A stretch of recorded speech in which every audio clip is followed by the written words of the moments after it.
Hello बंधुरा Krishna kitchen में आपका स्वागत है। আমি आज बनाने যাচ্ছি বাঁধাকপির মাছের মাথা দিয়ে চচ্চড়ি। आप लोग मेरा रेसिपी देखिए। মাছের মাথা দিয়ে বাঁধাকপি চচ্চড়ি করছি। পাঁচফোড়ন, थोड़ा सा प्याज,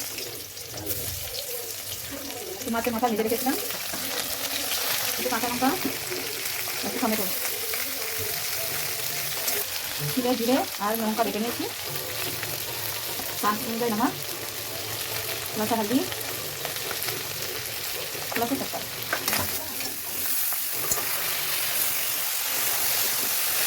थोड़ा सा पानी डालলাম।